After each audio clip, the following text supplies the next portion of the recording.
Livro 3. Sócrates. A propósito dos deuses, temos aqui aquilo que, em minha opinião, devem ouvir desde crianças, e aquilo que não devem, aqueles que haverão de honrar as divindades e os pais, e que haverão de ter em grande conta a amizade entre as pessoas. Admanto, e eu julgo correta a nossa opinião.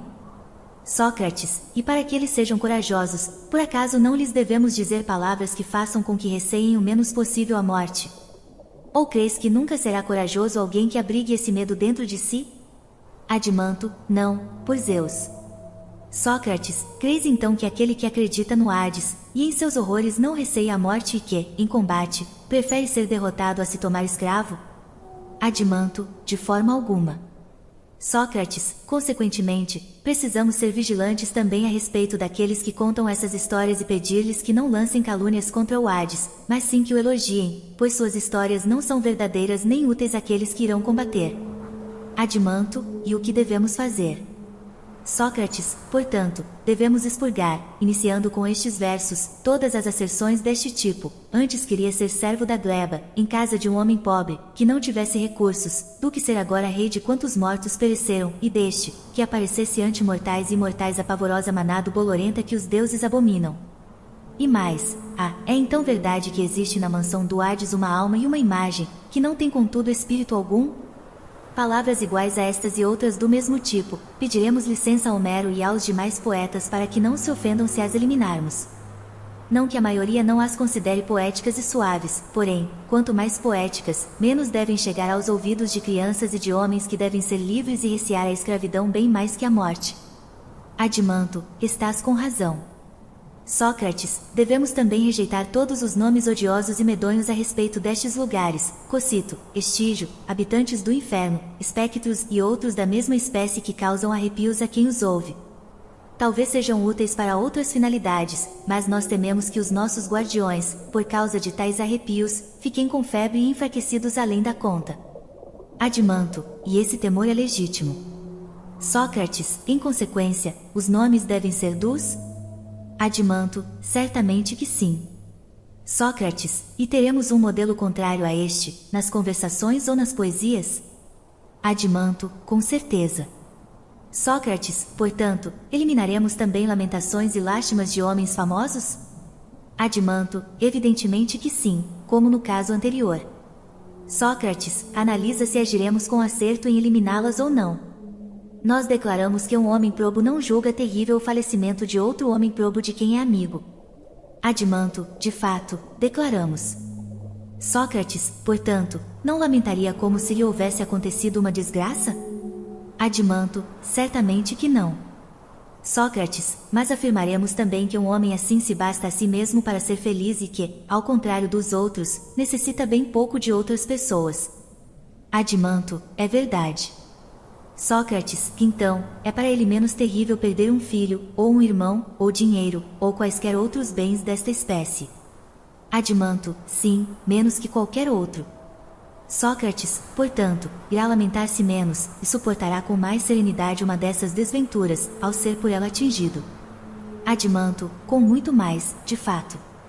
Sócrates, logo, teremos razão em arrancar as lamentações aos homens famosos, deixá-las às mulheres, e mesmo assim apenas aquelas que forem desprovidas de mérito, e aos homens covardes, para que não suportem um procedimento semelhante, aqueles que estão destinados à defesa do país.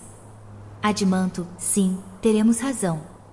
Sócrates, então, de novo pediremos a Homero e aos outros poetas que não apresentem Aquiles, que era filho de uma deusa, ora deitado de lado, ora de costas, ora de cabeça para baixo, ou então a levantar-se, agitado, para vaguear ao longo da praia do Pélago estéril, tampouco a erguer com ambas as mãos o pó calcinado e a espalhá-lo pela cabeça, nem a verter lágrimas e a lamentar-se tantas vezes e em tais termos, como ele o imaginou, nem Príamo, próximo dos deuses por nascimento, a suplicar.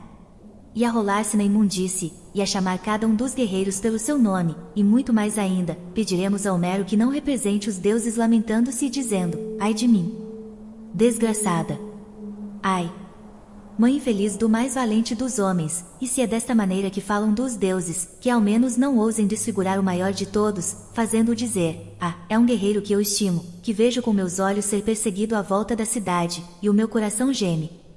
E, ai de mim! que é destino de Sarpedon, o mais caro dos homens, ser derrubado por Patroclo, o filho de Menécio. Sucede, meu caro Adimanto, que se os nossos jovens tomassem a sério tais palavras, e não rissem delas, como indignas dos seres a quem dizem respeito, dificilmente alguns deles, sendo simples homens, se julgariam indignos de assim proceder e censurariam a si próprios se lhes acontecesse também dizer ou fazer algo semelhante, mas, ao menor infortúnio, se abandonariam, sem a mínima vergonha, a queixas e lamentações. Adimanto, o que dizes é a pura verdade. Sócrates, mas isso não deve ser assim, como nos prova a argumentação. E precisamos acreditar nela, até que nos persuadam da existência de outra melhor. Adimanto, de fato, não deve ser. Sócrates, em verdade, porém, também não devem ser muito propensos ao riso. Pois, na maioria das vezes em que alguém se entrega a um riso excessivo, este lhe provoca uma transformação da mesma forma excessiva. Adimanto, parece-me que é assim. Sócrates, em consequência, é inadmissível que se representem homens dignos de estima sob o domínio do riso, e pior ainda, se tratar de deuses. Adimanto, muito pior. Nota, Ilíada, Tétis lamenta a morte próxima de Aquiles. Seu filho. Ilíada, Zeus vê Heitor ser perseguido por Aquiles ao redor das muralhas de Troia. Ilíada, Zeus lamenta para Hera o destino de seu filho Sarpedon. Fim de nota. Sócrates, portanto, não poderemos admitir as palavras de homem a respeito dos deuses. Um riso inextinguível se ergueu entre os deuses bem-aventurados, ao verem Hefesto afadigar-se pelo prado afora. Não podemos aprovar esta passagem, de acordo com o teu raciocínio. Nota. A Ilíada é um poema épico, que narra determinados eventos ocorridos com o herói Aquiles, e em torno dele durante a Guerra de Troia. Basicamente, o tema central da história é a ira desordenada de Aquiles e as consequências de sua cólera, inclusive para ele próprio. Fim de nota. Adimanto, concordo que seja reprovada. Sócrates, mas, realmente, também devemos ter a verdade em grande consideração. Se há pouco dissemos acertadamente que a mentira é inútil aos deuses, porém útil aos homens sob a forma de remédio, é evidente que seu emprego deve ser exclusivo dos médicos e de mais ninguém. Adimanto, evidentemente. Sócrates, por conseguinte, se compete a alguém mentir, é aos líderes da cidade, no interesse da própria cidade, em virtude dos inimigos ou dos cidadãos, a todas as demais pessoas não é lícito este recurso. Contudo, se um cidadão mentir a seus chefes, afirmaremos que ele comete um erro da mesma natureza, porém maior ainda do que se um doente não contasse a verdade ao médico, ou se um aluno ocultasse ao professor de ginástica seus sofrimentos físicos, ou se um marinheiro não revelasse ao piloto a verdade sobre o estado do navio e da tripulação, omitindo-lhe informações quanto à sua situação e à de seus companheiros. Adimanto, concordo plenamente. Sócrates, por conseguinte, se o chefe surpreender alguém mentindo na cidade, da classe dos artesãos, ou adivinho, ou médico que cura os males, ou fabricante de lanças, irá castigá-lo, por esse alguém estar introduzindo hábitos capazes de derrubar e arruinar uma cidade, como se se tratasse de um navio. Adimanto, isso, se suas palavras forem seguidas de ações. Sócrates, como assim? Queres dizer que aos nossos jovens não será necessária a temperança? Adimanto, claro que será. Sócrates, para a maioria das pessoas, os pontos básicos da temperança não são obedecer aos chefes e manter o domínio quanto aos prazeres da bebida, do amor e da mesa? Adimanto, julgo que sim. Sócrates, então, aprovaremos as palavras que Homero faz Diomedes proferir: amigo, cala-te, senta-te, e obedece às minhas ordens. E em outra passagem, os aqueus avançavam respirando força, mostrando no silêncio o temor pelos chefes, e todas as passagens semelhantes. Adimanto, perfeitamente. Sócrates, e agora este verso: o vinho te pesa, tens olhos de cão, coração de servo, e os que vêm em seguida? Por acaso são belas as impertinências que os escritores, em prosa ou em versos, disseram aos seus chefes? Adimanto, não possuem nada de belo. Sócrates, em minha opinião, não são coisas apropriadas para estimular os jovens à temperança. Mas não me admiro que lhes proporcionem outro tipo de prazer. Que achas? Adimanto, penso que sim. Sócrates, muito bem. Fazer o mais sensato dos homens, dizer que a coisa mais bela do mundo, é estar junto de mesas repletas de pão e carnes, e o escansão aurir o vinho das crateras, para o vir deitar nas taças. Parece-te isto adequado para estimular um jovem ao domínio de si mesmo? Ou ainda ouvir que o mais cruel é morrer de fome, cumprindo assim o seu destino, ou que Zeus, estando acordado, enquanto os outros deuses e homens dormiam, esqueceu-se dos seus desígnios, em virtude do desejo amoroso, ficou tão atordoado à vista de Hera que não quis entrar em seu palácio, mas decidiu unir-se a ela ali mesmo, no chão, afirmando que jamais sentirá tamanho desejo, nem mesmo na ocasião em que haviam se encontrado pela primeira vez, às escondidas de seus pais? Ou que Ares e Afrodite, por semelhante motivo, foram acorrentados por Hefasto? Adimanto, por Zeus, claro que não me parece adequado. Sócrates, porém, se trata de exemplos de firmeza dados por homens ilustres diante de perigos, devem então ser ouvidos, como quando batendo no peito, censurou seu coração, resiste, meu coração, que já sofreste bem pior. Adimanto, perfeitamente. Sócrates, também não se deve consentir que os guerreiros recebam presentes, tampouco tenham ambição. Adimanto, de forma alguma. Sócrates, nem convém que se cante na presença deles que os presentes persuadem os deuses, os presentes persuadem os veneráveis reis, nem se deve louvar Fênix, pedagogo de Aquiles, como se ele estivesse dando sábio conselho dizendo-lhe que, caso recebesse presentes dos aqueus, deveria defendê-los, mas, se não recebesse, não deveria renunciar à sua cólera, e nem aceitaremos que Aquiles seja tão ambicioso a ponto de aceitar presentes de Agamenon, e que devolva um cadáver somente após receber o resgate. Adimanto, não é correto, de fato, louvar tais atitudes.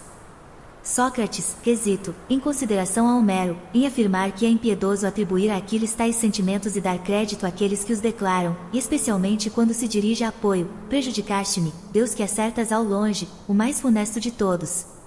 Bem me vingava eu de ti, se tal poder me fosse dado.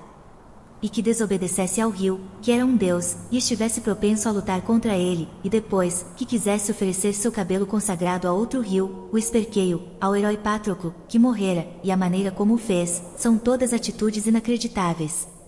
Quanto a arrastar Heitor, ao redor do túmulo de Patroclo e imolar os prisioneiros em sua pira, afirmaremos que todas essas histórias são falsas.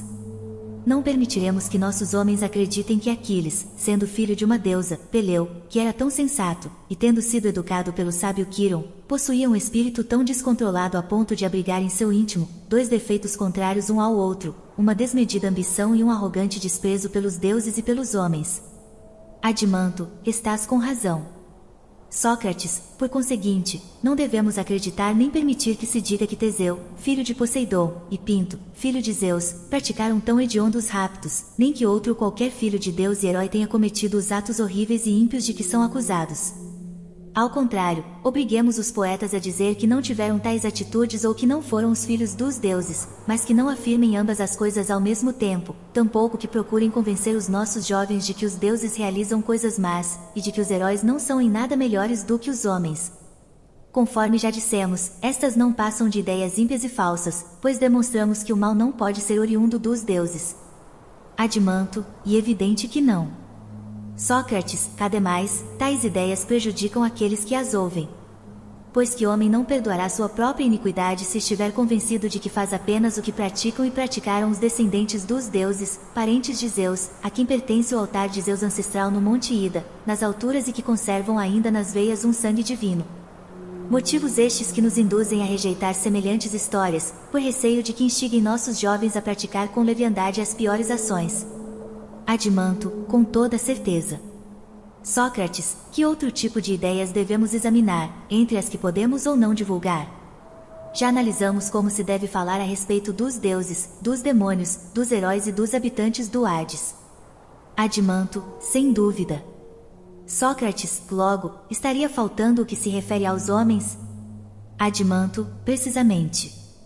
Sócrates, mas, meu amigo, é impossível abordarmos esse assunto nas atuais circunstâncias. Adimanto, por quê? Sócrates, porque seríamos obrigados a dizer que os poetas e os prosadores proferem os maiores disparates acerca dos homens, quando afirmam que, em sua maioria, as pessoas más são felizes e as boas, mal-aventuradas, e que a injustiça, quando praticada às escondidas, é útil, que a justiça é um bem para os outros, porém nociva para quem a pratica.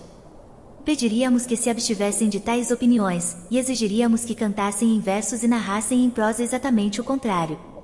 Pensas também assim? Adimanto, certamente. Sócrates, então, se reconheces que tenho razão, posso concluir que concordas também a respeito daquilo que há muito procuramos? Adimanto, tua conclusão é perfeita.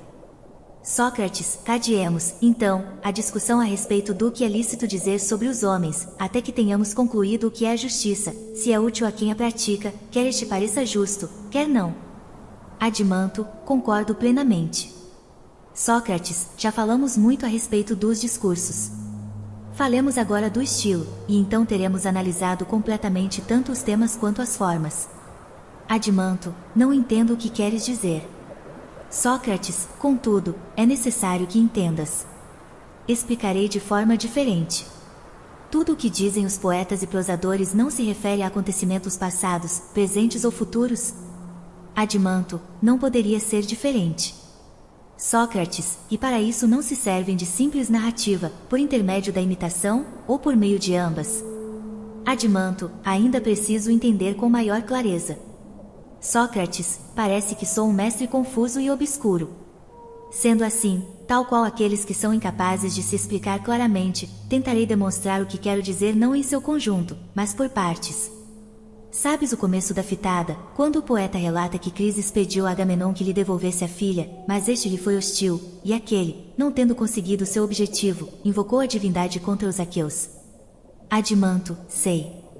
Sócrates, então, sabes que até este ponto da epopeia, ele dirigiu súplicas a todos os aqueus, especialmente aos dois Atraídas, comandantes dos povos, é o próprio poeta que fala, e ele não tenta fazer-nos crer que aquelas palavras fossem ditas por outra pessoa. Porém, em seguida, fala como se Crises fosse ele mesmo e tenta fazer com que suponhamos que não é Homero que fala, mas o sacerdote, que é um ancião, sacerdote de apoio. E quase todo o restante da narrativa foi feita do mesmo modo, a respeito dos acontecimentos em Troia, em Ítaca e os sofrimentos em toda a Odisseia. Adimanto, com certeza. Sócrates, existe, então, narrativa, seja quando se refere aos discursos de ambas as partes, seja quando se trata do intervalo entre eles? Adimanto, e como poderia ser diferente? Sócrates, mas, quando ele faz um discurso como se tratasse de outra pessoa, não dizemos que aproxima o máximo possível seu estilo àquele da pessoa que fala. Adimanto, sim, dizemos. Sócrates, aproximar-se de alguém na voz e na aparência não significa imitar aquela pessoa com quem queremos nos assemelhar? Adimanto, sem dúvida. Sócrates, portanto, tenho a impressão de que tanto este quanto os outros poetas realizam sua narrativa por intermédio da imitação. Adimanto, exatamente.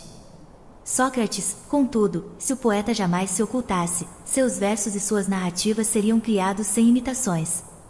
Não me digas de novo que não entendes, explico-te como isso poderia acontecer.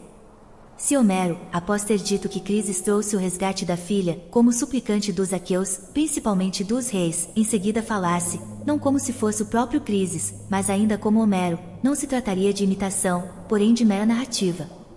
Seria aproximadamente desta maneira: exprimo-me sem método porque não sou poeta. O sacerdote chegou e pediu aos deuses que permitissem aos gregos conquistar Troia e regressar sãos e salvos, mas que libertassem sua filha mediante resgate, por temor aos deuses. Ouvindo estas palavras, os outros concordaram. Contudo, Agamenon, irado, ordenou-lhe que se retirasse e não voltasse, sob pena de nada lhe valer sua condição de sacerdote. Antes que sua filha lhe fosse devolvida, ela haveria de envelhecer em Argos, junto com ele. E mandou que se retirasse e não o irritasse mais, se quisesse voltar para casa a salvo. Ao ouvir estas palavras, o ancião teve medo e se retirou do acampamento. Em seguida dirigiu numerosas preces a apoio, invocando os atributos do deus, conjurando-o a recordar-se e a recompensar o seu sacerdote, que sempre, quer construindo templos, quer sacrificando vítimas, o honrara com presentes agradáveis e, como retribuição, pediu-lhe ardentemente que fizesse pagar os aqueus, com suas flechas divinas, as lágrimas que agora ele vertia. E desta maneira, amigo, que se faz uma narrativa simples, sem imitação. Adimanto, compreendo. Sócrates, compreende, então, que existe também uma espécie de narrativa oposta a esta, quando se retiram as palavras do poeta no meio das falas, e permanece apenas o diálogo. Adimanto, também compreendo que se trata da forma própria da tragédia. Sócrates, a tua observação é corretíssima, e creio que agora vês com clareza aquilo que não pude demonstrar-te antes, que na poesia e na prosa existem 3 gêneros de narrativas. Uma, inteiramente imitativa, que, como tu dizes, é adequada à tragédia e à comédia. Outra, de narração pelo próprio poeta, encontrada principalmente nos ditirambos. E, finalmente, uma terceira, formada da combinação das duas precedentes, utilizada na epopeia e em muitos outros gêneros. Estás me compreendendo? Adimanto, sim, agora compreendo o que querias dizer há pouco. Sócrates, lembra-te também de que dissemos antes disso, quando afirmamos que já havíamos abordado o tema, que tínhamos tratado do fundo do discurso, mas ainda nos faltava examinar a forma. Adimanto, sim, lembro-me.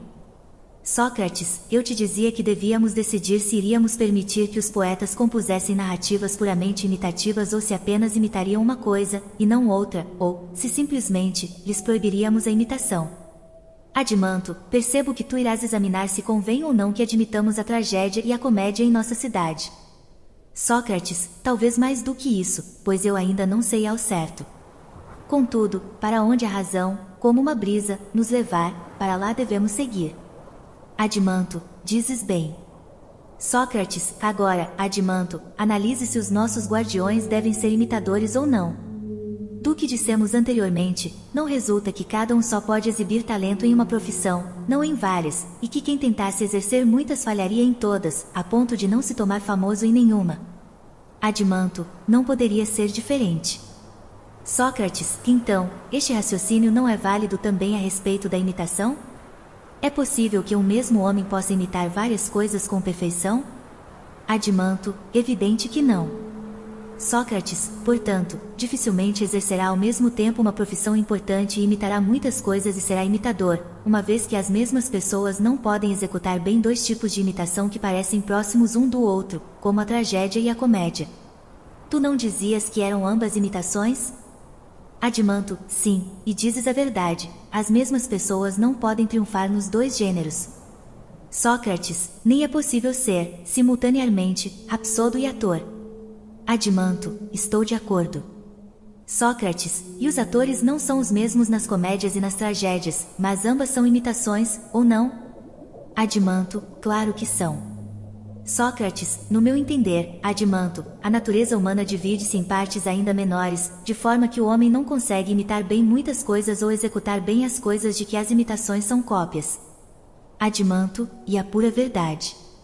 Sócrates, consequentemente, se nos ativermos ao nosso primeiro princípio, de que os nossos guardiões, eximidos de quaisquer outros ofícios, devem se dedicar a defender a independência da cidade e desprezar o que estiver fora disso, é necessário que não façam nem imitem outras coisas. Se imitarem, que imitem as virtudes que lhes convém adquirir desde a infância, a coragem, a sensatez, a pureza, a liberalidade e as outras virtudes da mesma espécie. Porém, não devem imitar a baixeza nem ser capazes de imitá-la, igualmente a nenhum dos outros vícios, pelo perigo de que, a partir da imitação, usufruam o prazer da realidade. Tu não percebeste que quando se cultiva a imitação desde a infância, ela se transforma em hábito e natureza para o corpo, a voz e a mente? Adimanto, com toda certeza. Sócrates, sendo assim, não permitiremos que aqueles de quem pretendemos ocupar-nos e que necessitam tomar-se homens superiores, imitem, eles que são homens, uma mulher, jovem ou velha, ou injuriando o marido, ou rivalizando com os deuses, ou se vangloriando da felicidade, ou deixando-se dominar pela desgraça, pelo desgosto e pelas lamentações, com mais razão ainda, não podemos admitir que a imitem se está doente, apaixonada ou sofrendo as dores do parto.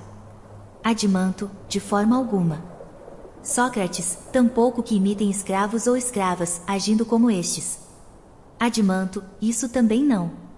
Sócrates, e nem homens perversos e covardes, que agem contrariamente ao que dizíamos agora há pouco, que falam mal, zombam uns dos outros e dizem coisas indecentes, quer na embriaguez, quer estando sóbrios, e toda espécie de erros de que se tornam culpadas tais pessoas, em ações e palavras, contra si mesmas e contra os outros.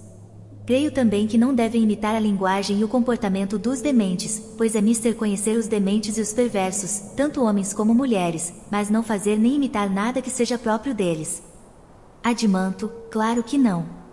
Sócrates, mas, por acaso, poderão eles imitar os ferreiros ou quaisquer outros artesãos, os remadores das trirremes, os capitães de navios e tudo o que se refere a estas profissões?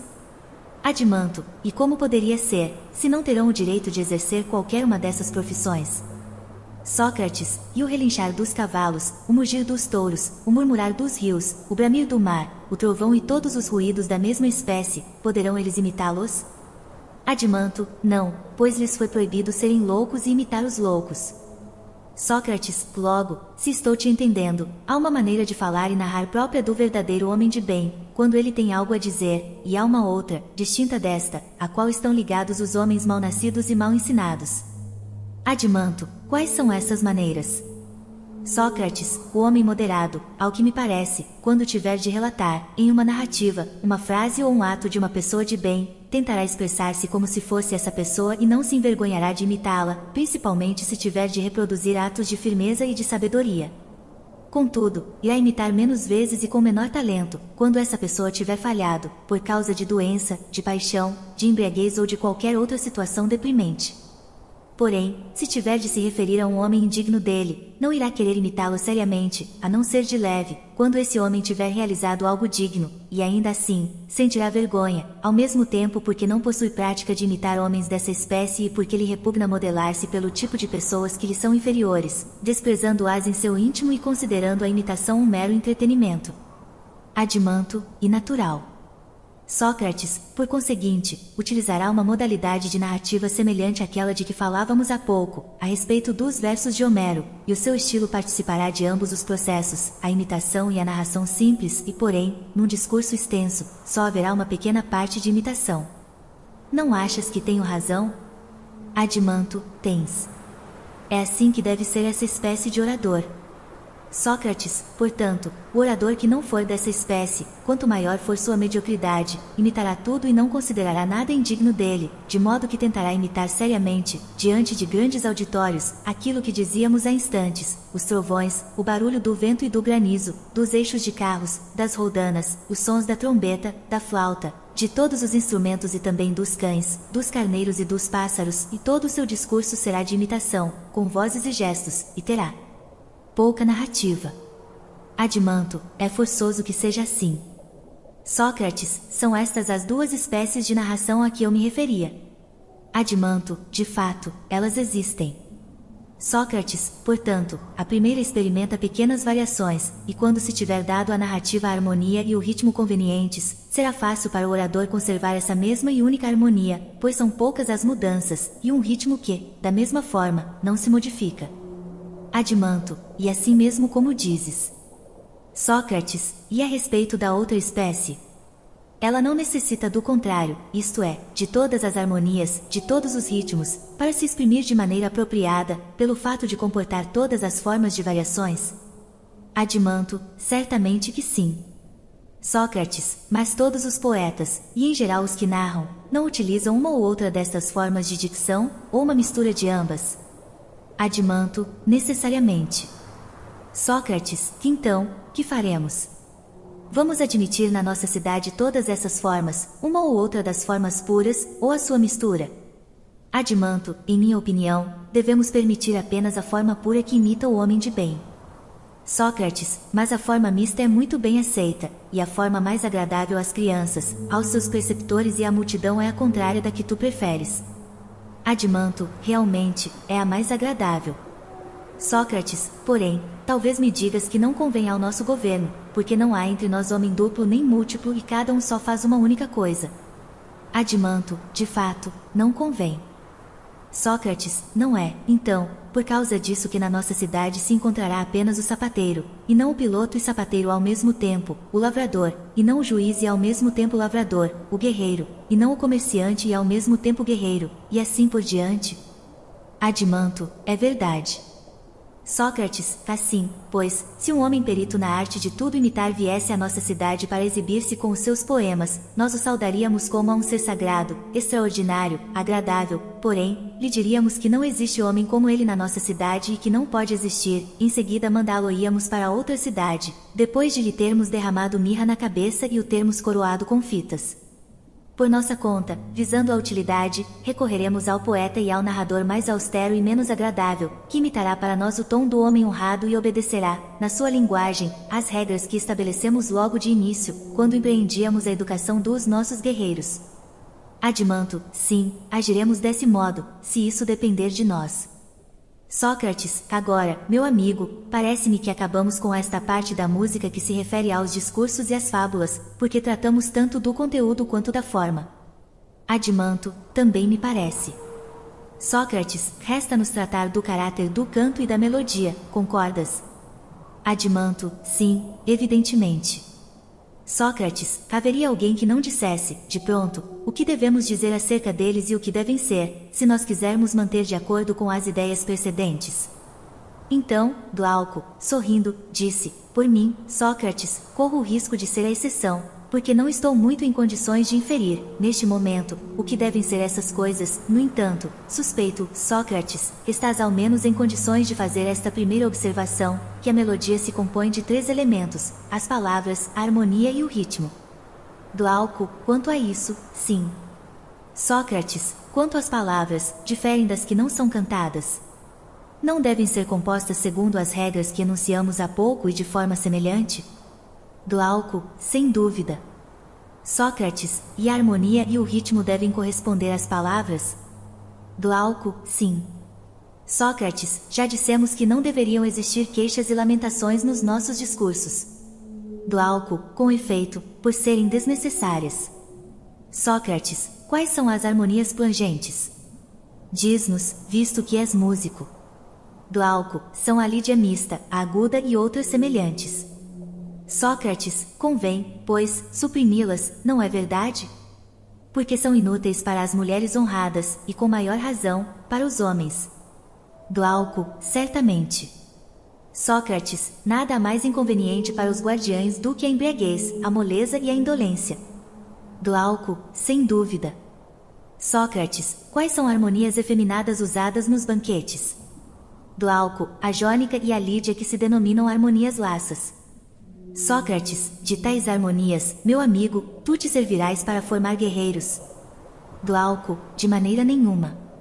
Receio que não te restem senão a dórica e a frígia.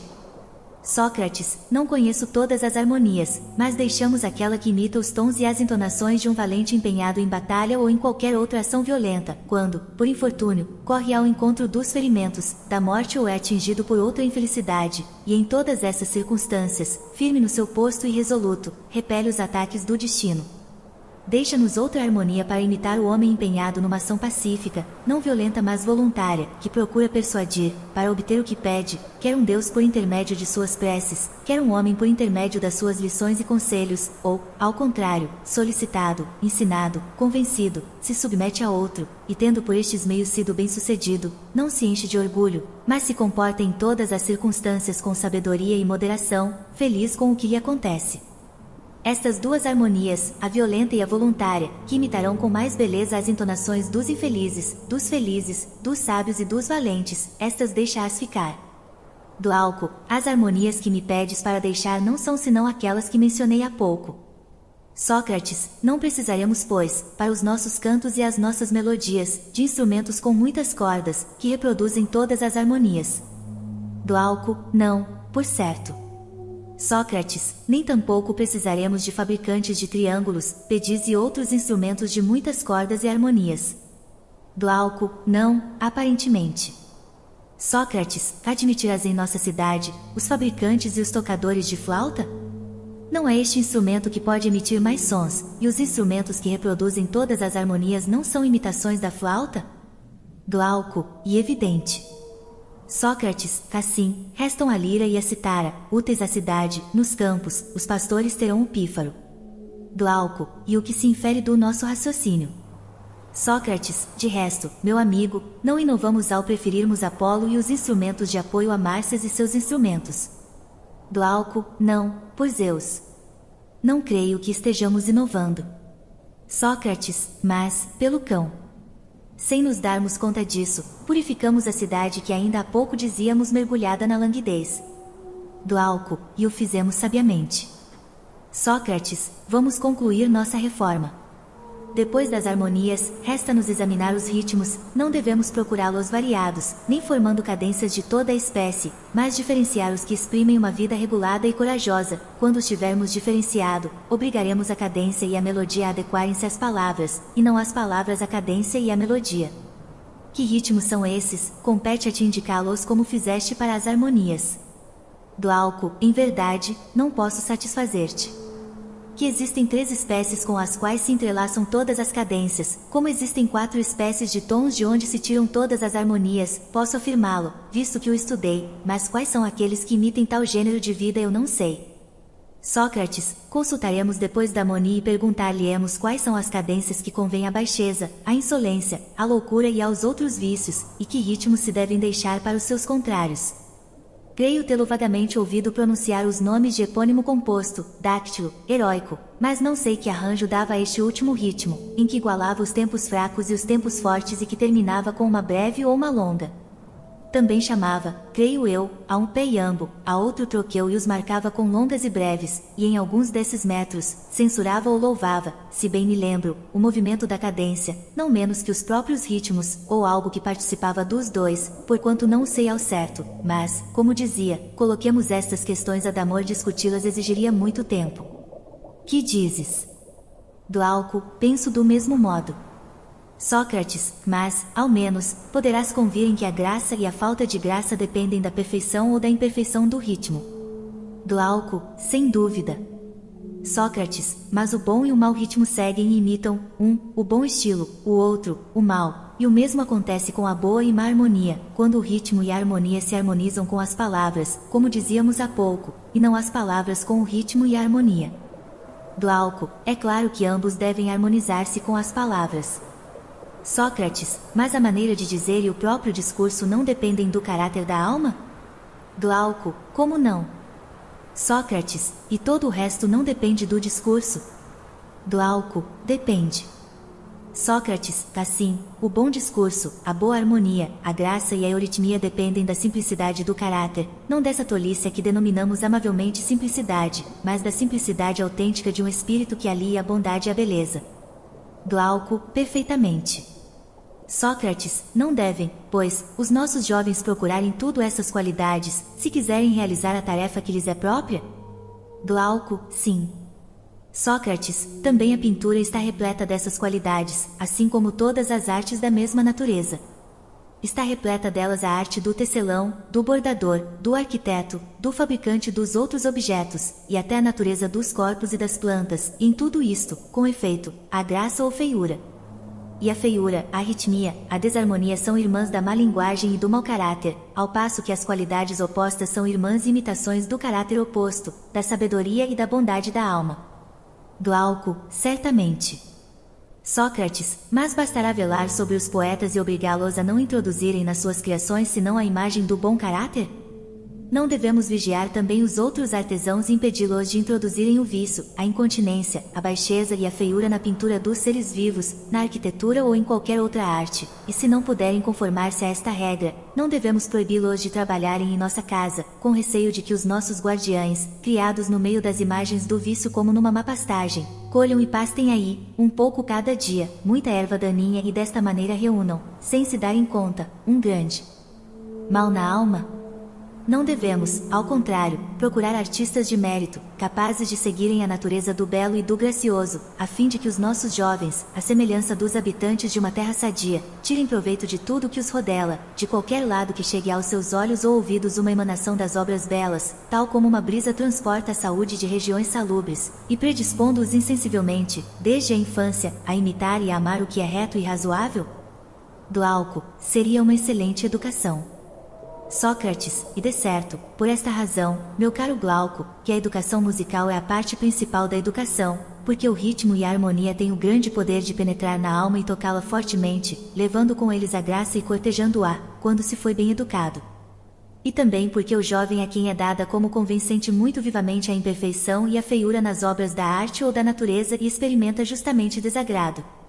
Louva as coisas belas, recebe-as alegremente no espírito, para fazer delas o seu alimento, e torna-se assim nobre e bom, ao contrário, censura justamente as coisas feias, odeia-as logo na infância, antes de estar de posse da razão, e quando adquire esta, acolhe-a com ternura e reconhece-a como um parente, tanto melhor quanto mais tiver sido preparado para isso pela educação. Glauco, tais são as vantagens que se esperam da educação pela música. Sócrates, quando aprendíamos as letras, só considerávamos que as conhecíamos suficientemente ao nos darmos conta de que os seus elementos, em pequeno número, mas dispersos em todas as palavras, já não nos escapavam, e nem numa palavra curta, nem numa comprida, não os desprezávamos, como inúteis de serem notados, e então, ao contrário, esforçávamos-nos por distingui-los, convencidos de que não existia outra maneira de aprender a ler. Glauco, é verdade. Sócrates, e também verdade que não reconheceremos as imagens das letras, refletidas na água ou no espelho, antes de conhecermos as próprias letras, porquanto tudo isso é objeto da mesma arte e do mesmo estudo. Glauco, sem dúvida. Sócrates, assim também, pelos deuses, afirmo que não seremos músicos, nós e os guardiães que pretendemos educar, antes de sabermos reconhecer as formas da moderação, da coragem, da generosidade, da grandeza de alma, das virtudes suas irmãs e dos vícios contrários, onde quer que apareçam dispersos, e antes de descobrirmos a sua presença, onde quer que se encontrem, elas ou as suas imagens, sem desprezarmos nenhuma, nem nas pequenas coisas, nem nas grandes, convencidos de que elas são objeto da mesma arte e do mesmo estudo. Glauco, não pode ser de outra forma. Sócrates, e porventura, não seria o mais belo espetáculo, para quem o pudesse contemplar, o homem que reúne ao mesmo tempo boas disposições na sua alma, e no exterior, caracteres que se assemelham e harmonizam com essas disposições, porque participam do mesmo modelo? Glauco, sim, o mais belo. Sócrates, o mais belo é também o mais digno de ser amado? Glauco, como não? Sócrates, assim sendo, o músico amará esses homens tanto quanto possível, mas não amará o homem desprovido de harmonia. Glauco, convenho em que isso aconteça, pelo menos se for a alma a ter algum defeito, porém, se for o corpo, tomará o seu partido e consentirá em amar. Sócrates, sei que tens amado ou amas, e eu te aprovo. Mas diz-me, o prazer excessivo harmoniza-se com a temperança? Glauco, como poderia isso acontecer, visto que o excessivo prazer não perturba a alma menos que a excessiva dor? Sócrates, e com as outras virtudes? Glauco, tampouco. Sócrates, e com a insolência e a incontinência? Glauco, muitíssimas vezes. Sócrates, sabes de um prazer maior e mais vivo do que o do amor sensual? Glauco, não há nenhum mais violento. Sócrates, por outro lado, o amor autêntico ama com sabedoria e medida a ordem e a beleza? Glauco, por certo. Sócrates, logo, nada de violento nem de parecido com a incontinência deve aproximar-se do amor autêntico. Glauco, nada. Sócrates, portanto, a volúpia não se deve aproximar dele, não deve entrar no comércio do amante e da criança que se amam com amor verdadeiro. Glauco, não, por Zeus, Sócrates, não deve se aproximar. Sócrates, por isso mesmo, tu decretarias como lei, na cidade cujo plano estamos a traçar, que o amante possa adorar, visitar, abraçar o jovem como se fora um filho, objetivando um fim nobre, se conseguir convencê-lo, mas, quanto ao resto, deve ter com o objeto dos seus cuidados relações tais que nunca seja acusado de ir demasiadamente longe, se não quiser incorrer na censura de homens sem educação nem sentimento do belo. Glauco, sim. Sócrates, parece-te agora, como a mim parece, que a nossa discussão sobre a música chegou ao fim? Acabou onde devia acabar, com efeito, a música deve culminar no amor ao belo. Glauco, sou da mesma opinião. Sócrates, depois da música, é pela ginástica que é preciso educar os jovens. Glauco, sem dúvida. Sócrates, é preciso que por ela se exercitem desde a infância e ao longo da vida. Eis a minha ideia a este respeito, analisa-a comigo. Para mim, não é o corpo, por muito bem constituído que seja, que, por virtude própria, toma pura alma boa, mas, ao contrário, é a alma que, quando é boa, dá ao corpo, pela sua própria virtude, toda a perfeição de que ele é capaz. Que te parece? Glauco, o mesmo que te parece. Sócrates, se, depois de termos dado à alma todo o cuidado necessário, lhe confiássemos a tarefa de precisar o que se refere ao corpo, limitando-nos a indicar os modelos gerais, a fim de evitarmos longos discursos, não faríamos bem? Glauco, certamente. Sócrates, proibiremos a embriaguez aos nossos guerreiros, porque é um defensor da cidade, mais do que a qualquer outro, não é possível, estando embriagado, exercer seu mister. Glauco, seria ridículo que um guerreiro tivesse necessidade de ser defendido. Sócrates, e que diremos a respeito da alimentação? Os nossos homens são os atletas da maior das disputas, não é assim? Glauco, sim. Sócrates, é adequado para eles o regime dos atletas comuns? Glauco, talvez. Sócrates, mas é um regime que dá demasiada margem ao sono e expõe a saúde a muitos perigos. Não vês que esses atletas passam a vida a dormir e que, sempre que se afastam um pouco do regime que lhes foi prescrito, contraem graves doenças? Glauco, sim. Sócrates, é necessário um regime mais apurado para os nossos atletas guerreiros, para que se mantenham, como os cães, sempre alerta, vejam e ouçam com a maior acuidade, e embora mudando frequentemente de bebida e comida, conservem uma excelente saúde. Glauco, sou da mesma opinião. Sócrates, pois a melhor ginástica não é irmã da música simples de que falávamos há pouco? Glauco, que queres dizer? Sócrates, que uma boa ginástica é simples, principalmente quando se destina a guerreiros. Glauco, e em que consiste ela? Sócrates, pode-se aprendê-lo em Homero. Sabes que, quando faz os seus soldados comerem em campanha, não os farta de peixes, apesar de estarem próximos do mar, junto ao Helesponto, nem de carnes preparadas, mas apenas de carnes assadas, de preparação muito simples para os seus soldados. Com efeito, é mais fácil assar diretamente no fogo do que levar consigo utensílios de cozinha. Glauco, sim, com certeza. Sócrates, não parece também que Homero se refira a temperos. Os outros atletas não sabem que para se manter em boa forma devem evitar tudo isso? Glauco, sabem e evitam. Sócrates, se consideras os nossos preceitos acertados, com certeza não aprovas a mesa siracusana e os variados pratos da Sicília. Glauco, não. Sócrates, também não aprovarás que homens que devem manter-se em boa forma tenham por amante uma jovem de Corinto? Glauco, não, por certo. Sócrates, nem que se entreguem às famosas delícias da pastelaria ática? Glauco, naturalmente. Sócrates, se comparássemos uma tal alimentação, e um tal regime à melopeia e ao canto em que entram todos os tons e todos os ritmos, julgo que faríamos uma comparação correta. Glauco, sem dúvida. Sócrates, aqui, a variedade gera a desordem e o desregramento, ali, provoca a doença. Ao contrário, a simplicidade na música torna a alma moderada e na ginástica, o corpo saudável. Glauco, nada de mais certo. Sócrates, porém, se o desregramento e as doenças se multiplicarem numa cidade, não se abrirão muitos tribunais e clínicas? A justiça e a medicina serão apreciados quando os homens livres a eles se entregarem em grande número e com entusiasmo. Glauco, não poderia ser de outro modo. Sócrates, e haverá para uma cidade maior prova do vício e da baixeza da educação do que a necessidade de médicos e juízes hábeis, não só para as pessoas rudes e os artesãos, mas também para os que se vangloriam de ter recebido uma educação liberal? Ou vês que não é uma vergonha e uma grande prova de falta de educação ser forçado a recorrer a uma justiça fictícia e tornar os outros senhores e juízes do seu próprio direito, na falta de justiça pessoal?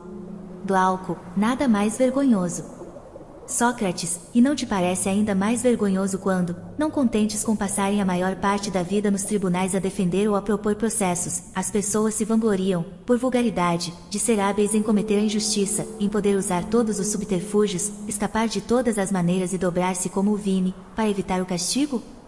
E isso por interesses mesquinhos e desprezíveis, porque não sabem quanto é mais belo e melhor ordenar a vida de modo a não ter necessidade de um juiz. Glauco, isso é ainda mais vergonhoso.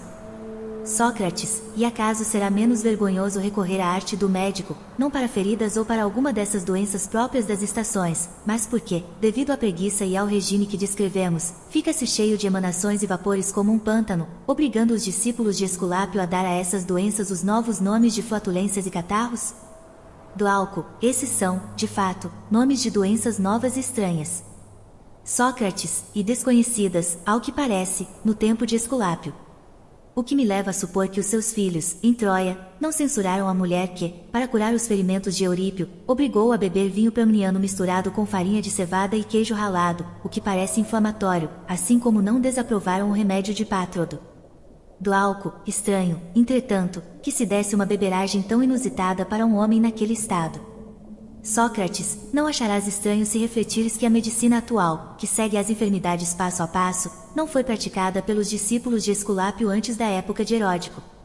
Heródico era pedótrofo, tendo se tornado valetudinário, criou uma mescla de ginástica com medicina, que serviu primeiro para atormentá-lo, e depois dele, a muitos outros.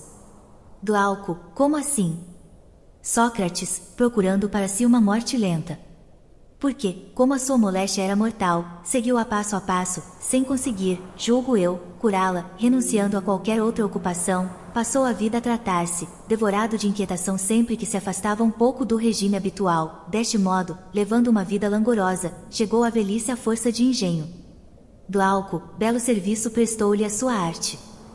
Sócrates, bem o merecia ele por não ter compreendido que, se Esculápio não ensinou esta espécie de medicina aos seus descendentes, não foi nem por ignorância, nem por inexperiência, mas porque sabia que, numa cidade bem governada, cada um tem uma tarefa fixada que é obrigado a desempenhar e ninguém tem tempo para passar a vida doente e a tratar-se. Sentimos o ridículo deste abuso nos artesãos, mas não o sentimos nos ricos e nos que se consideram felizes. Glauco, como? Sócrates, quando um carpinteiro fica doente, pede ao médico que lhe dê um remédio que, por vomitório ou purga, evacue a sua doença ou então que lhe faça uma cauterização ou uma incisão que o liberte dela. Mas, se alguém lhe prescrever um longo regime, com ligaduras em volta da cabeça e o que se segue, diz logo que não tem tempo para estar doente, que não vê nenhuma vantagem em viver assim, ocupando-se unicamente da sua doença e desprezando o trabalho que tem diante de si. Em seguida, manda embora o médico, e retomando o regime habitual, recupera a saúde e vive exercendo o seu ofício, ou então, se o seu corpo não resiste à enfermidade, vem a morte libertá-lo. Glauco, e essa medicina que parece convir a tal homem. Sócrates, não é porque tem um ofício, e se não o exercer, não encontra nenhuma vantagem em viver? Glauco, evidentemente. Sócrates, ao passo que o rico, conforme dizemos, não tem trabalho de que não possa abster-se sem que a vida lhe seja insuportável. Glauco, assim é, de fato. Sócrates, não conheces a máxima de Focilíides, deve-se praticar a virtude quando se tem com que viver? Glauco, penso que também se deve praticá-la mesmo antes de ter com que viver. Sócrates, não discutimos a verdade desta máxima, mas vejamos por nós mesmos se o rico deve praticar a virtude e se é impossível viver sem ela ou se a mania de alimentar as doenças, que impede o carpinteiro e os outros artesãos de se entregarem ao seu ofício, não impede também o rico de cumprir o preceito de Focilíides. Glauco, não há dúvida de que o impede, pois Zeus. E nada talvez o impeça tanto como esse cuidado excessivo do corpo, que vai além do que admite a ginástica. Com efeito, é incômodo nos assuntos domésticos, nas expedições militares e nos empregos sedentários da cidade. Sócrates, mas o seu principal inconveniente está em tornar difícil qualquer estudo, qualquer reflexão ou meditação interior. Com efeito, temem-se sempre dores de cabeça e vertigens, que se imputam à filosofia. Assim, esse cuidado, onde quer que se encontre, entrava o exercício e a provação da virtude, porque faz que as pessoas continuem a julgar que estão doentes e não cessem de queixar-se da sua saúde. Glauco, isso é muito comum. Sócrates, Esculápio sabia e foi para os homens que têm, pela natureza e o regime que seguem, uma boa constituição, mas sofrem de uma doença localizada, que ele inventou a medicina. Libertou-os das doenças mediante remédios e indicações, ordenando-lhes ao mesmo tempo que não mudassem em nada o seu regime habitual, a fim de não prejudicarem os negócios da cidade. Quanto aos indivíduos inteiramente minados pela doença, não tentou prolongar-lhes a miserável vida por meio de um lento tratamento de infusões e purgas e pô-los em condições de engendrar filhos destinados, provavelmente, a parecer-se com eles, não pensou que fosse necessário tratar um homem incapaz de viver no círculo de deveres que lhe é fixado, porque daí não é vantajoso nem para o doente, nem para a cidade. Glauco, fazes de Esculápio um político. Sócrates, era-o evidentemente. Não vês que os seus filhos, ao mesmo tempo que combatiam valentemente diante de Troia, exerciam a medicina como eu digo? Não te lembras que, quando Menelau foi atingido por uma flecha de Pandaro, sugaram o sangue da ferida e verteram-lhe em cima remédios calmantes, sem lhe prescreverem, tal como a Eurípio, o que devia beber ou comer depois? Sabiam que estes remédios bastavam para curar homens que, antes dos seus ferimentos, estavam sãos e cumpriam o seu regime, ainda que tivessem bebido naquele mesmo instante a beberagem de que falamos, e quanto ao indivíduo enfermiço por natureza e incontinente, não pensavam que houvesse vantagem, para ele ou para os outros, em prolongar-lhe a vida, nem que a arte médica fosse feita em sua intenção, nem que fossem obrigados a tratá-los, ainda que fosse mais rico do que Midas. Glauco, coisas maravilhosas dizes dos filhos de Esculápio. Sócrates, e não digo que não deva ser assim. Contudo, os poetas trágicos e Píndaro não compartilham da nossa opinião. Pretendem que Esculápio era filho de Apoio e que se deixou persuadir, a peso de ouro, a curar um homem rico atingido por uma doença mortal, pelo que foi ferido pelo raio. Quanto a nós, de acordo com o que dissemos atrás, não acreditamos simultaneamente nestas duas asserções. Se Esculápio era filho de um deus, não podia ser ávido de lucros vergonhosos, e se era ávido de um lucro sórdido, não era filho de um deus. Glauco, tens toda a razão, Sócrates. Mas devemos ter bons médicos na cidade? Ora, os bons médicos são, principalmente, os que trataram o maior número de indivíduos saudáveis e não saudáveis. Da mesma maneira, os bons juízes são os que têm convivido com homens de todos os caracteres? Sócrates, sem dúvida que são necessários bons juízes e bons médicos. Mas sabes quais são os que considero como tais? Glauco, sabê-lo-ei se me disseres. Sócrates, e o que vou fazer? Mas incluíste na mesma pergunta duas coisas diferentes. Glauco, como assim? Sócrates, os médicos mais hábeis seriam os que, começando logo na infância a aprender a sua arte, tivessem tratado o maior número de corpos e os mais doentes, e que, não sendo eles próprios de uma compleição saudável, tivessem sofrido todas as doenças. Pois, não curam, penso eu, o corpo pelo corpo, caso contrário, não conviria que fossem ou viessem a ser doentes, mas o corpo pela alma, e a alma que foi ou está doente não pode ela própria tratar bem o mal, seja ele qual for. Glauco, é verdade. Sócrates, mas o juiz, meu amigo, ainda que tenha de governar a alma de outrem pela sua, não tem necessidade de andar na companhia das almas perversas, nem que tenha percorrido a série de todos os crimes, com o único fim de poder, com acuidade, conjeturar por si mesma, os crimes dos outros, como o médico conjetura as doenças do corpo. Ao contrário, é preciso que se tenha mantido ignorante e pura do vício, se se quer que julgue corretamente o que é justo. Eis por que motivo as pessoas honradas se mostram simples na sua juventude e são facilmente enganadas pelos maus, visto que não há nelas modelos de sentimentos semelhantes aos dos perversos. Glauco, a verdade é que se deixam seduzir a miúde. Sócrates, assim sendo, não convém que um juiz seja jovem, mas velho, é preciso que tenha aprendido tarde o que é a injustiça, que a tenha conhecido sem alojá-la em sua alma, mas estudando-a longamente, como uma estranha, na alma dos outros, e que a ciência, e não a sua própria experiência, lhe faça sentir claramente o mal que ela constitui. Glauco, um homem assim seria o verdadeiro juiz. Sócrates, e mais, seria o bom juiz tal como tu pedias, dado que quem tem alma boa é bom. Quanto ao homem hábil e desconfiado, que cometeu muitas injustiças e se julga esperto e sábio, dá provas, certamente, de consumada prudência quando trata com os seus semelhantes, porque se refere aos modelos dos vícios que alojava dentro de si, mas, quando se encontra com gente já muito avançada em idade, revela-se tolo, incrédulo a despropósito, ignorante do que é um caráter são, porque não possui este modelo dentro de si. Contudo, como trata mais com os perversos do que com os honestos, passa mais por sábio do que por ignorante aos seus olhos e aos dos outros. Glauco, é verdade. Sócrates, não é, pois, neste homem que devemos procurar o juiz bom e sábio, mas no primeiro. Com efeito, a perversidade não poderia conhecer-se a si mesma e conhecer a virtude, ao passo que a virtude de uma natureza cultivada pela educação conseguirá, com o tempo, conhecer-se a si mesma e conhecer o vício. Em minha opinião, pois, a verdadeira prudência é própria do homem virtuoso e não do mal. Glauco, sou do teu parecer. Sócrates, por consequência, estabelecerás em nossa cidade médicos e juízes tais como os descrevemos, para tratarem os cidadãos, bem constituídos de corpo e alma. Quanto aos outros, deixaremos morrer os que têm o corpo enfermiço, os que têm a alma perversa por natureza e incorrigível serão condenados à morte. Glauco, e o que de melhor há a fazer com tais pessoas para o bem da cidade? Sócrates, e também é evidente que os nossos jovens se precaverão de ter necessidade de juízes se cultivarem essa música simples que, dizíamos nós, engendra a temperança. Glauco, não há dúvida. Sócrates, e se seguir as mesmas regras da ginástica, o músico que a pratica, conseguirá dispensar o médico, exceto nos casos de urgência? Glauco, creio que sim. Sócrates, nos exercícios e trabalhos, propor-se-á estimular a parte generosa da sua alma, de preferência a aumentar a sua força, e como os outros atletas, não regulará a sua alimentação e os seus esforços com vista ao vigor corporal. Glauco, muito bem. Sócrates, acreditarias, meu caro Glauco, que os que fundamentaram a educação na música e na ginástica fizeram-no para formar o corpo por meio de uma e a alma por meio de outra? Glauco, por que me fazes essa pergunta? Sócrates, e que me parece que tanto uma como a outra foram criadas principalmente para a alma. Glauco, como assim? Sócrates, já notaste, certamente, qual é a disposição de espírito dos que se entregam à ginástica durante toda a vida e não se interessam pela música? Ou dos que fazem o contrário? Glauco, de que disposições falas? Sócrates, da rudeza e dureza de uns, da moleza e brandura dos outros.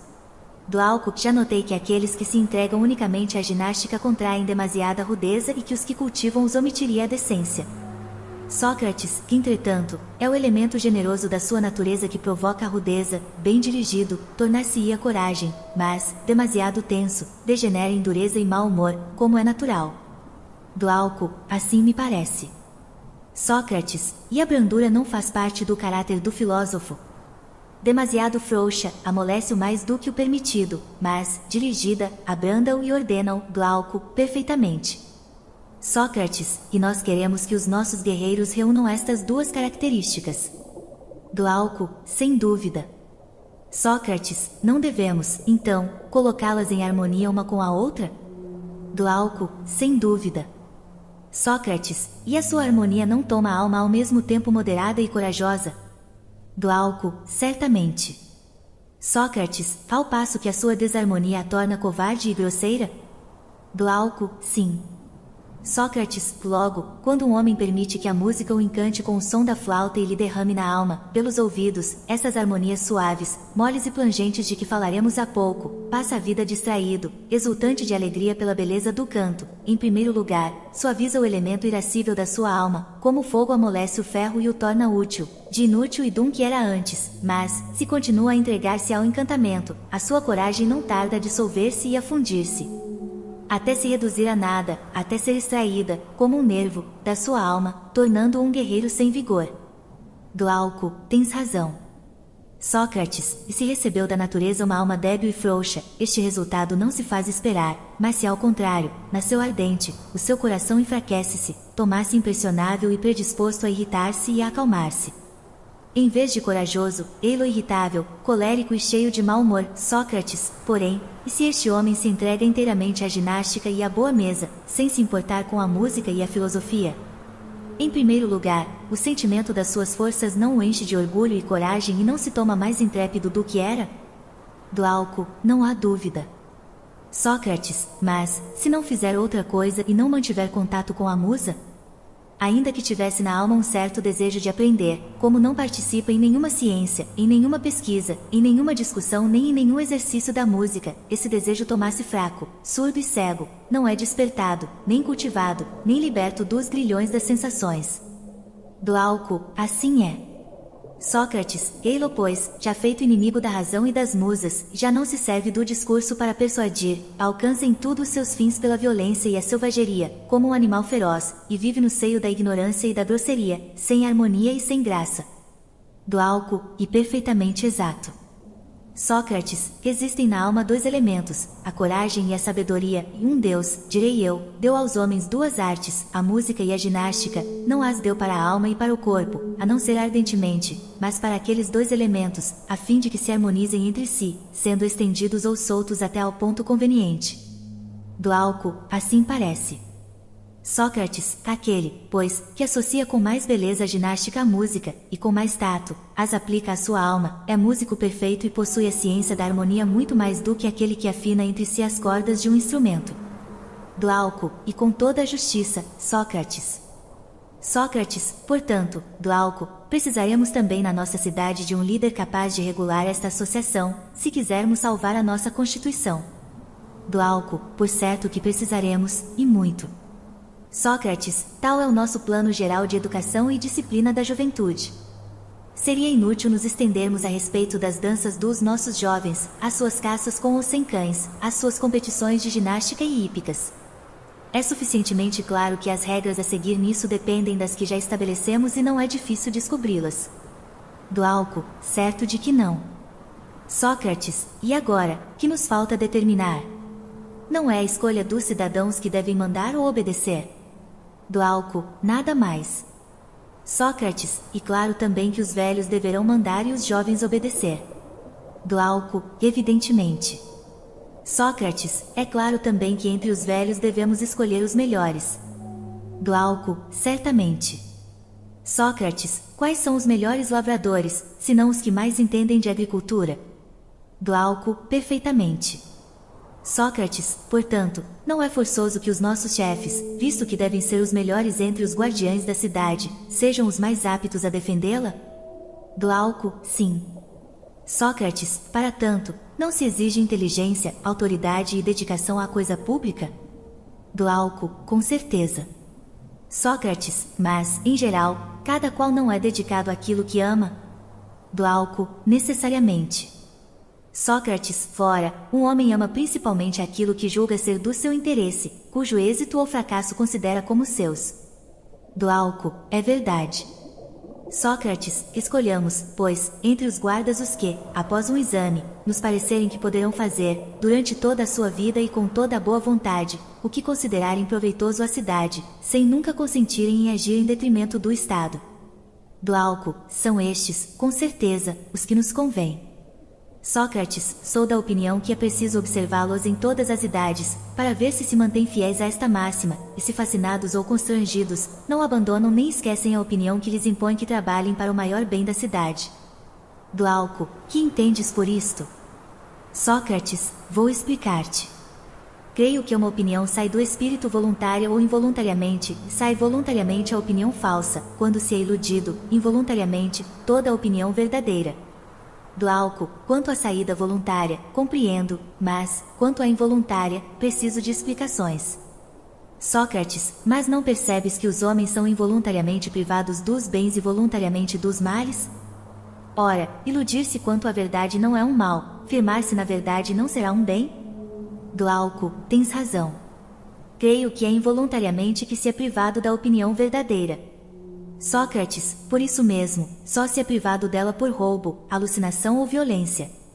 Glauco, mas ainda não te entendo. Sócrates, e que, de certo, estou me exprimindo à maneira dos trágicos. Digo que se é roubado quando se é dissuadido ou se esquece, porque o tempo, num caso, e a razão, no outro, nos furtam a opinião sem que nos demos conta. Compreendes agora? Glauco, compreendo.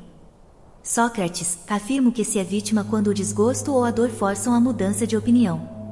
Glauco, também compreendo isso e é exato. Sócrates, portanto, acredito que se fica iludido quando se muda de opinião sob o encanto do prazer ou a opressão do medo.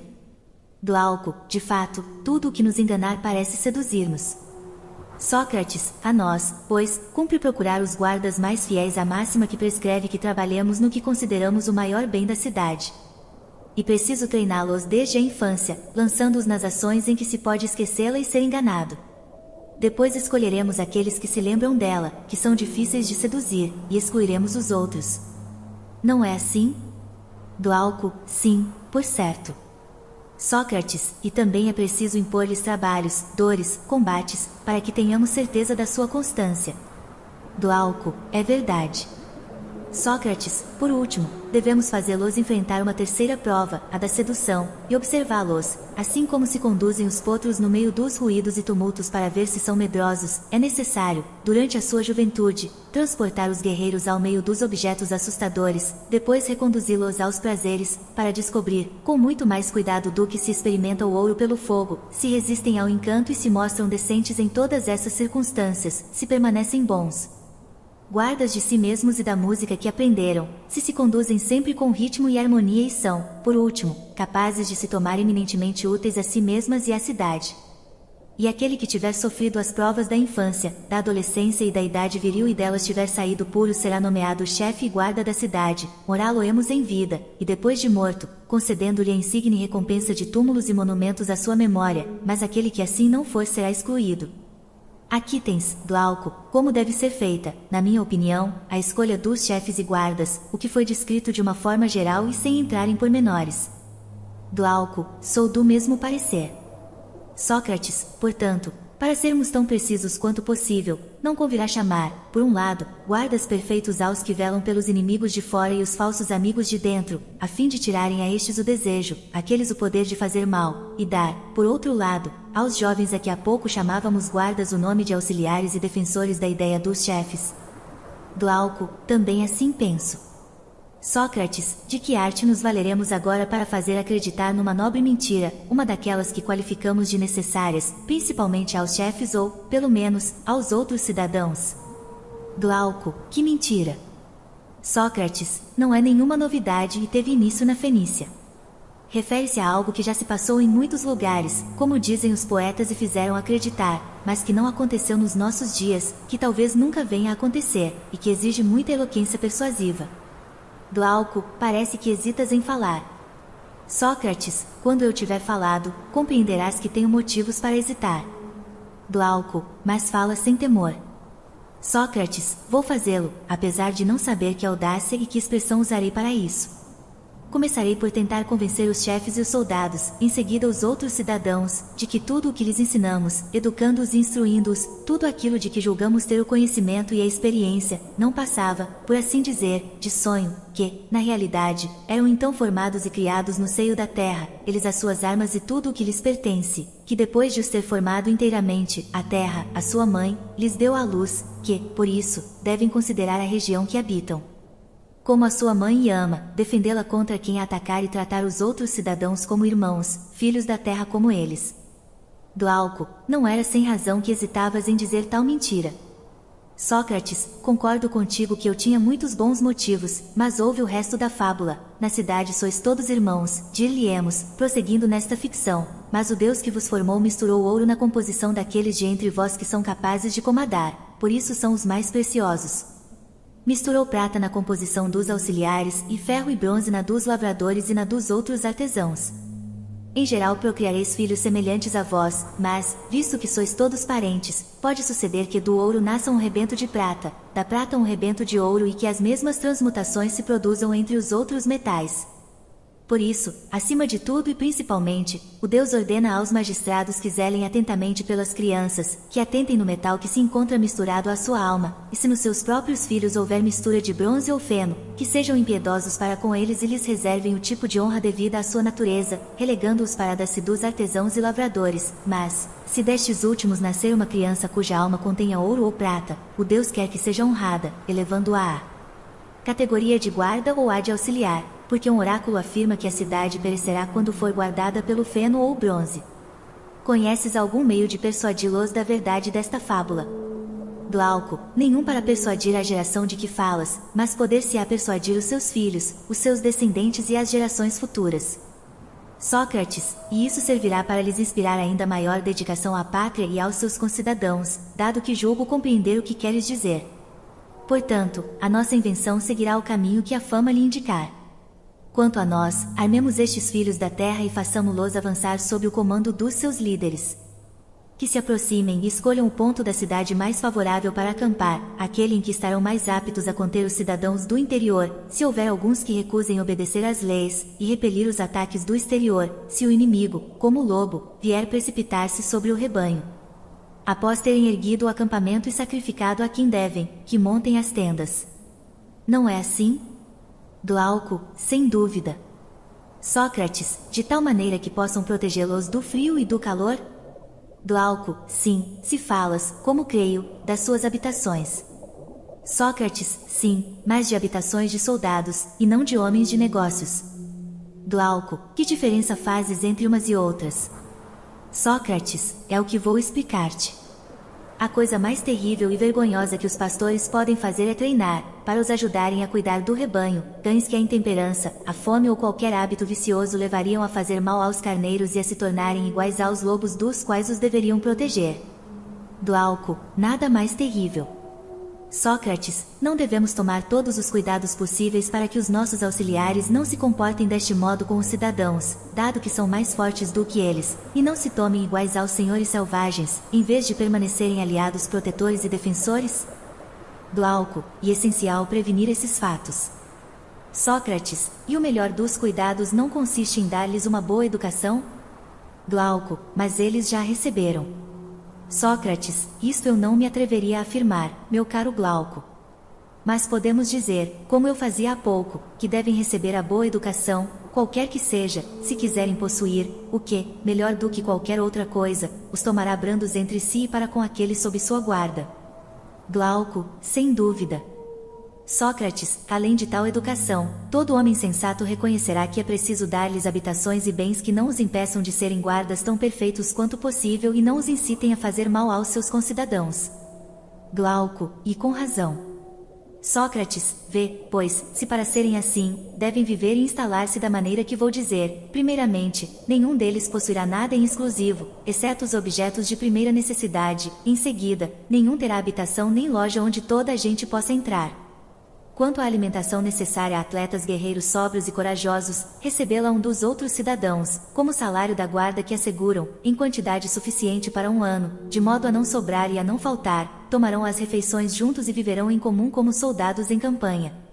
Quanto ao ouro e à prata, dir-lhes-emos que tem sempre na alma os metais que receberam dos deuses, que não tem necessidade dos homens e que é ímpio macular a posse do ouro divino acrescentando-lhe o ouro mortal, porque muitos crimes foram cometidos pelo metal em forma de moeda do vulgo, ao passo que o deles é puro, que só a eles, entre os habitantes da cidade, não é permitido manipular e tocar ouro, nem ir a uma casa onde ele exista, nem usá-lo, nem beber em taças de prata ou ouro, que assim se salvarão e salvarão a cidade.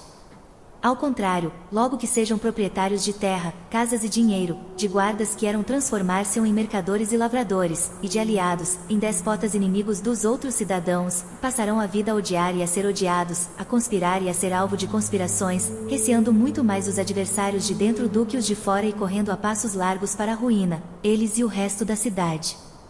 Por todas estas razões, diremos que é preciso garantir aos guardas habitação e bens, como me indiquei.